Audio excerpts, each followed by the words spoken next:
aloittaen. Päivää.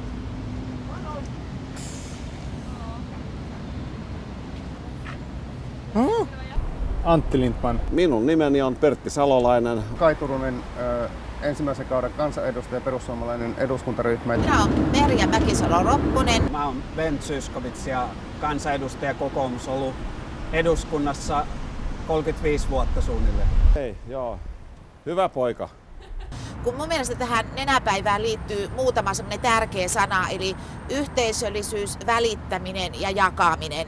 Pienikin apu on aina iso apu jollekin. Nenäpäivä on semmoinen tapahtuma, että johon kaikkien kansanedustajien pitäisi osallistua. Vaikka paljon tietysti Suomessakin on korjattavaa, niin kyllä me eletään itse asiassa maailman parhaassa maassa ja meillä kaikilla on varaa, erittäin paljon varaa ja mahdollisuuksia tukea monella tavalla esimerkiksi kehitysmaita. No ehdottomasti, että tämä on hyvä tapa, hyvä ja hauska tapa osallistua ja kantaa omalta osaltaan se pieni sosiaalinen vastuu, joka meille kaikille suomalaisille kuitenkin kuuluu.